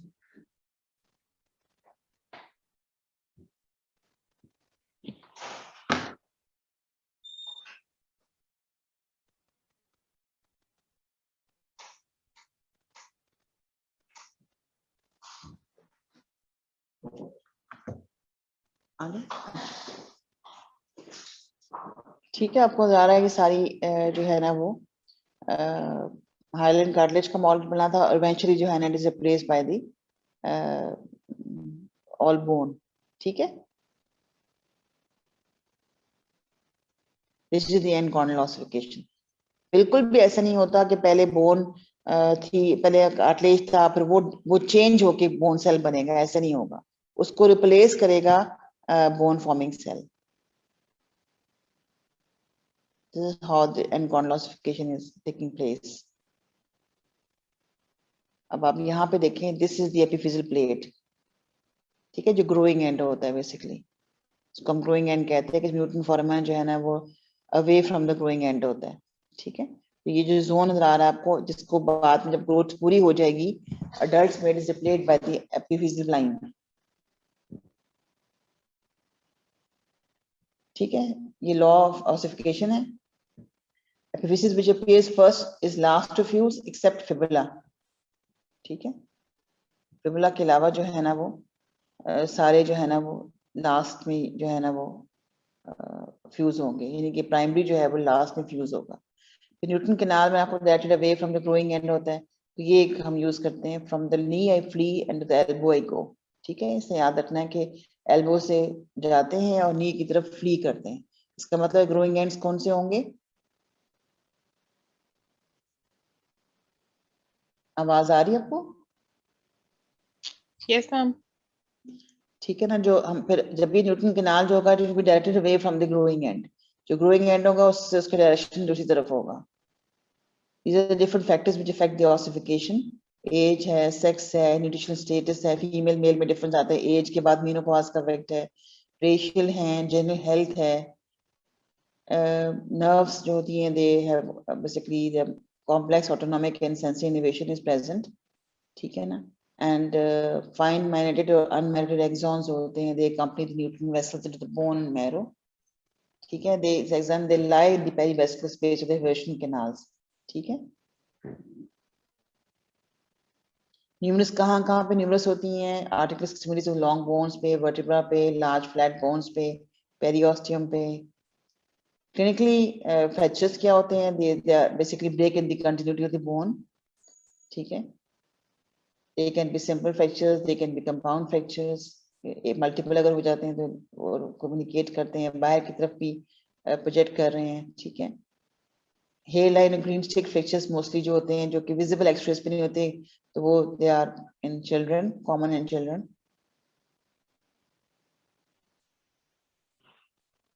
Then there is an osteoporosis, इसमें ऑर्गेनिक एंड इनऑर्गेनिक कंपोनेंट जो है ना bone both they reduce with age, ठीक है ना. इसमें मोस्ट कॉमन जो होते हैं फीमेल्स में पोस्ट मेनोपॉजल बोन, वुमेन में ज्यादा होता है, ठीक है ना. There is reduction in the quantity of the bone और द बोन मास, ठीक है. हम देखते भी है ना जो मशीन से चेक करते हैं डेक्सा से कि बोन मास कितना है, तो नॉर्मल बोन मैट्रिक्स को कंपेयर करते हैं बोन विद दी ऑस्टियोपोरोसिस, तो ये बोन बहुत फ्रेजाइल हो जाती है. तो आपको पता है पोस्ट मेनोपॉजल में fractures are more common because of this osteoporosis, ठीक है. एस्ट्रोजन की डेफिशिएंसी हो जाती है विद ए, उसके साथ post menopausal, that leads to this problem. Then ricket क्या होता है, ये बच्चों में है, caused by the deficiency or impaired metabolism of vitamin D, phosphorus और calcium. There is an inadequate mineralization, ठीक है ना. अभी फिजिकल क्लोजर नहीं हुई है, उससे पहले ही नहीं होती, तो बच्चों में ये सारी चीजें डेवलप हो रही हैं, तो ये देखें कैसे उसकी बोन्स होंगी, ठीक है. रिकेट्स में आपने चेस्ट की जो अपीयरेंस होती है, उसके अलावा बो लेग्स होती हैं. ऑस्टियोमलेशिया क्या होता है कि वो बेसिकली अडल्ट्स में होता है osteomalacia, the softening of the bones, ठीक है, caused by the defective bone mineralization.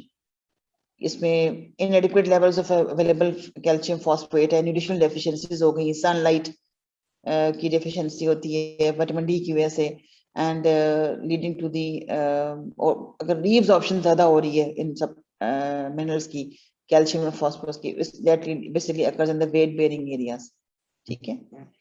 तो this is all about the bone and any question जितना हमने so far cover किया है, anything you want to ask? Ma'am एक बात पूछनी है. जी. मैम ये अभी आपने बोन डेंसिटी का जिक्र किया है, तो मेरा क्वेश्चन ये कि ऑस्टियोमलेशिया और ऑस्टियोपोरोसिस दोनों में बोन डेंसिटी कम हो जाएगी? हाँ, मोस्टली जो ऑस्टियोपोरोसिस है ना, उसमें तो बहुत ज्यादा बोन डेंसिटी कम होती है. इसमें दोनों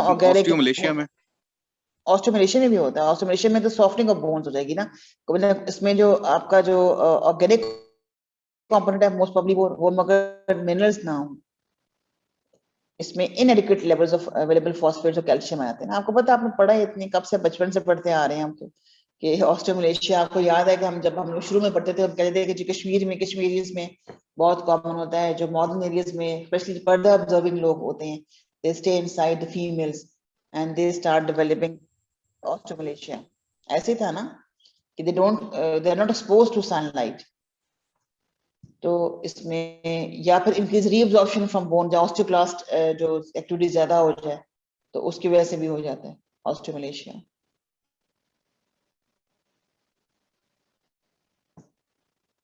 ठीक है, और कुछ? मैम फाइनली टाइप 1 और टाइप 3 कोलेजन के बारे में थोड़ा सा बता दें कि कहाँ कहाँ होती है और क्या क्या फंक्शन है दोनों का. टाइप 1 कोलेजन फाइबर जो होता है ना, जहां पे भी हार्डेस्ट जो टिश्यू होगा ना आपका, वहां प्रेजेंट होगा. इसमें बोन हम कहते हैं, और इसी तरह से हम फाइब्रो कार्टिलेज कहते हैं. उसमें दोनों जगहों पे जो है ना, we have got the type 1 collagen fibre. Type 3 और ये जो टाइप 3 वाले हैं, ये बेसिकली कार्टिलेजेस में प्रेजेंट होंगे, और प्रेजेंट कहाँ पे होंगे, जहाँ पे वो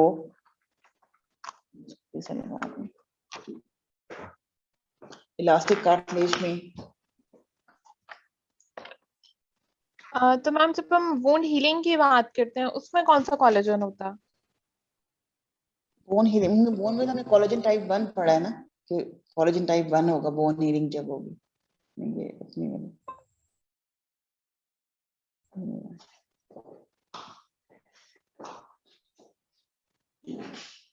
कोलेजन टाइप 1 होगा उसमें।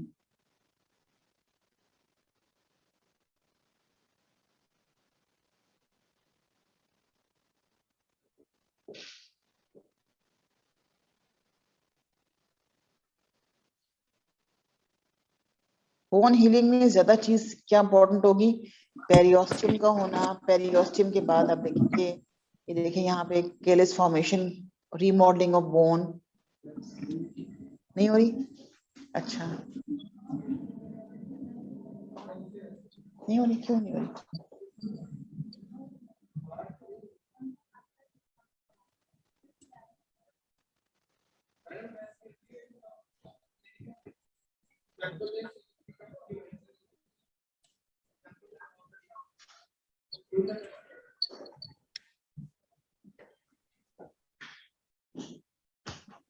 ठीक है, बोन में फिर टाइप 1 कोलेजन फाइबर्स हो गए। ठीक है, जी मैम।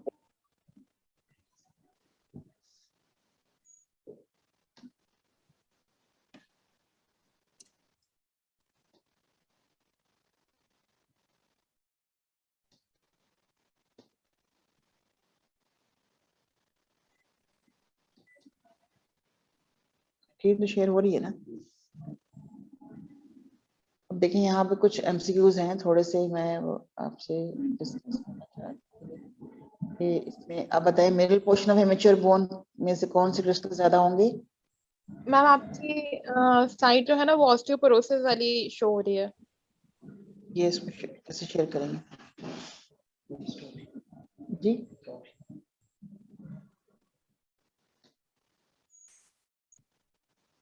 ये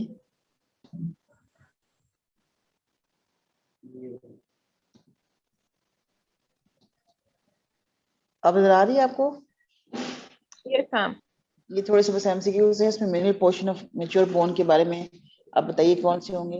कैल्शियम हाइड्रोक्सापेटाइट है, ठीक है। कैल्शियम हाइड्रोक्सीपेटाइट।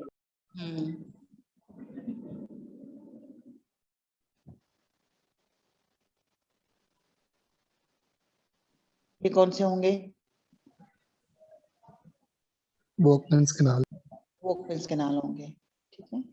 क्वेश्चन जो थे ना स्ट्रेट जाते थे बिल्कुल। मार्कर्स ऑफ ऑस्टियोब्लास्टिक एक्टिविटी वो कौन सी होती है? Alkaline alkaline phosphate. Major component जो था बोन का आप पूछ रहे थे वो कौन से कोलेजन होगी? Collagen type type 1 collagen. Type 1। जी।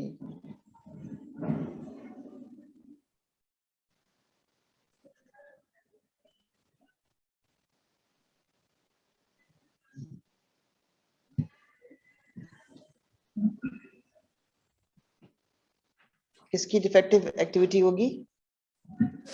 ओस्टियोब्लास्ट। ओस्टियोक्लास्ट। ऑस्टियोक्लास्ट, ठीक है। ऑस्टियोक्लास्ट सेल्स कहाँ से ड्राइव होते हैं? स्टेम सेल से। ऑस्टियोसाइट्स। ऑस्टियोप्रोजेनेटर सेल। नहीं, ऑस्टियोप्रोजेनेटर सेल बिल्कुल ऑस्टियोक्लास्ट नहीं है, याद रखना आपने, ये तो मैंने आपको बताया है। ऑस्टियोक्लास्ट जो है ना ये खराब मेसेनकाइमल। नहीं, हेमेटोपोएटिक लीनिएज से आएंगे। मेसेनकाइमल से ऑस्टियोप्रोजेनेटर सेल्स आएंगे, उनसे ऑस्टियोब्लास्ट बनेंगे, ऑस्टियोब्लास्ट से ऑस्टियोसाइट्स बनते हैं।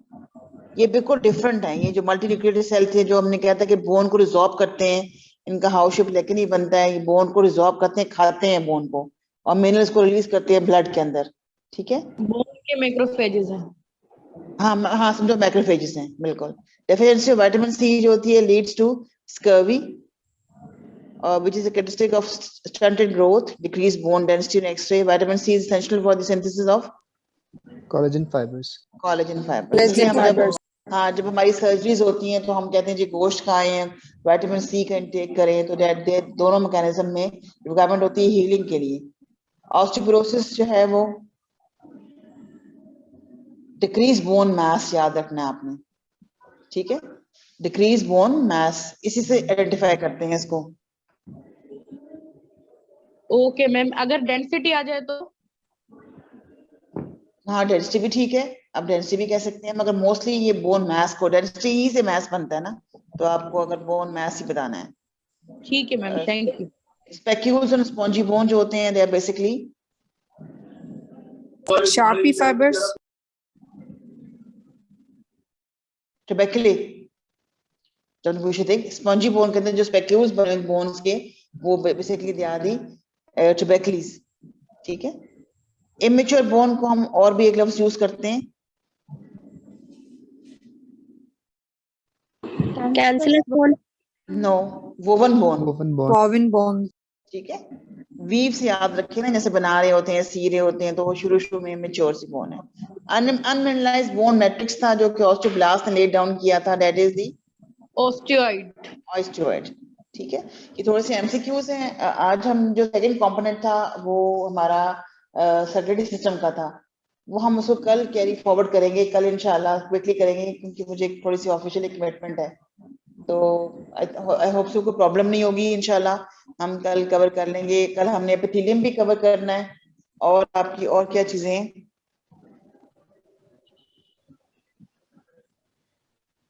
कोई इशू तो नहीं है? No ma'am. ठीक है, तो बस अब हम यहीं पे स्टॉप करते हैं। हमने बोन का मोस्टली कवर कर लिया, उसकी ब्लड बैग कवर कर ली, बोन सेल्स को आइडेंटिफाई। कोई क्वेश्चंस आपको क्वेरीज हो तो मैं आपको आप मुझे ईमेल भी कर सकते हैं, मेरा ईमेल ऑफिशियल ईमेल इनके पास है। आपको क्वेरी हो, ये वाली जो प्रेजेंटेशन है ये शेयर करते हैं पार्टिसिपेंट को, बेशक दोनों जो है बेशक शेयर करते हैं। तो कल हम क्विक सा करेंगे, पहले सर्कुलेटरी सिस्टम, उसमें हमने इतना इंपॉर्टेंट हमने बेसिकली उसको ग्रॉसली कवर करना है, इतना अपने इम्पोर्टेंट नहीं है वो, उसमें बहुत डिटेल में जाना पता होना चाहिए कि आर्टरी कम क्लास वगैरह सिस्टमिक सेक्रेशन क्या है, पल्मोनरी क्या है, ये थोड़ा सा हम डिस्कस करेंगे। टाइप ऑफ कैपिलरीज उनकी प्रेजेंस कहाँ कहाँ होती है वो हम करेंगे, फिर एपिथेलियम करेंगे इंशाल्लाह। कल थोड़ा सेशन हमारा लंबा हो जाएगा, ठीक है। मैम मैम काइंडली काइंडली अपना चैट में शेयर कर दें। ईमेल जी? चैट बॉक्स में लिखते हैं मैम, अपना ईमेल आईडी चैट बॉक्स में लिखते हैं। और मैम ये प्रेजेंटेशन भी चैट में शेयर कर दें प्लीज।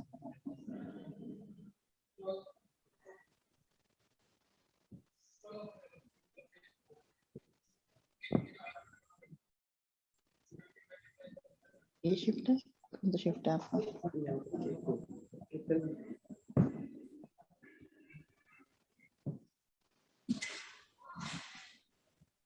ये नहीं है, ये वाला शिफ्ट है ना? नहीं,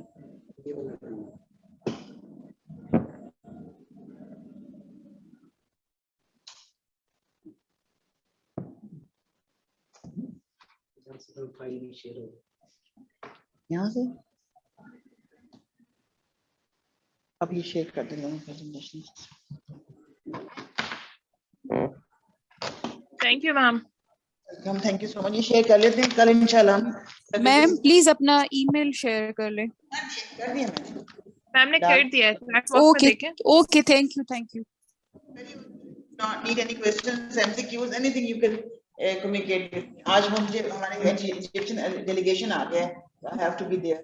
तो मैं इंशाल्लाह कल कवर करूंगी, और हम हिस्टोलॉजी स्टार्ट करेंगे, हिस्टोलॉजी से बेसिकली स्टार्ट करेंगे, एंड में हम सर्कुलेटरी सिस्टम करेंगे। और सर्कुलेटरी सिस्टम में ज्यादा करना भी नहीं है, हमने कैपिलरीज पे फोकस करना है कि वो किस टाइप की हैं और कहाँ कहाँ प्रेजेंट है, हमें लोकेशन याद रखनी है फॉर द MCQs, ठीक है। नॉलेज के लिए भी हम MCQ बेस नहीं कर रहे हैं, हम नॉलेज बेस्ड कर रहे हैं। हमें बाबा ये बोल रहे हैं गलत है, we should be talking about the knowledge हमने कैसे गेन करना है।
आवाज नहीं आ रही ना मुझे। हेलो एवरीवन प्लीज लिसन, आप सुन रहे हैं मेरी आवाज? जी मैम। Yes, ma'am. तो हम 11 बजे ब्रेक ले लें इंस्टेड ऑफ, नहीं अभी ले लें break, then we can start at 11. What do you say? Yes, Because ma'am. Dr. Tanveer Jilani is here. लेकिन ऐसा ना हो लोग 11:30 बजे आए। नहीं ठीक है, अभी ले लेते हैं मैम। At 11